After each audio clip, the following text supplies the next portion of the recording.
Well, Serena, I've always got like 100 questions for you, but time's always limited, and I can see how tired you are. So I'll get to the question that fascinates me most about your success.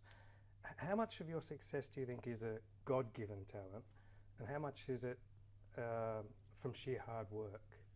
Well, I think I'm very talented, God-given talent. I think I have a lot of it. Being healthy, being able to walk, and being able to be out there is for me divine. But you have to kind of sow that. You have to water that. You have to nurture that. You can't just have talent and like, wow, there I am. You have to really, in a way, pour water on that plant every day and give it enough sunlight to succeed and have a chance to be the best. So I work very hard. I work really, really, really hard. And I don't think you can be number one at anything without having an incredible amount of work ethic. And when I asked players today about Serena Williams, what impresses them most, the reoccurring theme is your hunger to win.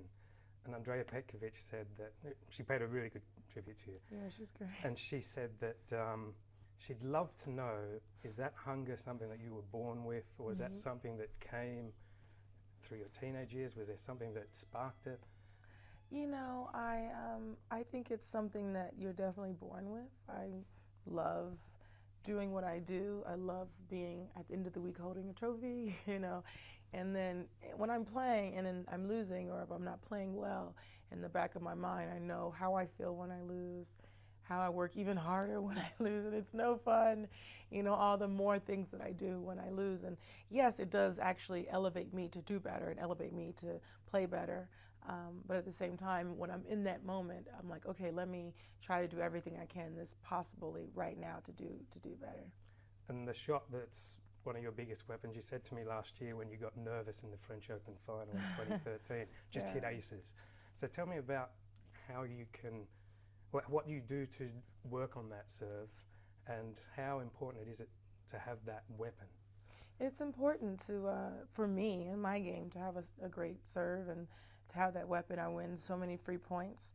But what I've learned in the past year is that it is super important, but it may not be the most important. If I'm serving bad, I'm still able to come out ahead, or if I'm not serving as consistently as I have been, I've been able to still win matches. So I think the serve has been wonderful, but it's also important to have something to back that up.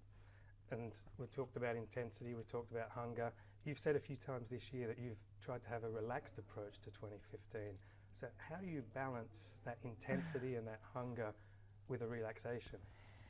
I've tried to have a relaxed approach. I can't say it's been working, but I've definitely been trying in every match.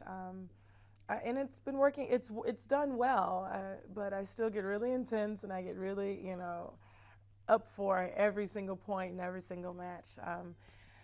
The balance it's very difficult. It's not easy, but it's something I'm still working on. There are times when I spoke to you about tennis over the years that you seemed a little bit more bored with the tennis than stuff off the court. And with Patrick, every time I talk to him about something off the court, it's not easy, whereas tennis, it's love, love, love. So what was it like to merge with a guy with that passion for tennis? Yeah. And how has that rubbed on with you for your passion for tennis? It's been interesting. Patrick has an unbelievable passion for tennis, and it's great. It's amazing. And I have a passion for tennis when I'm on the court. Like, no one loves it more than me. No one wants to be out there more than me.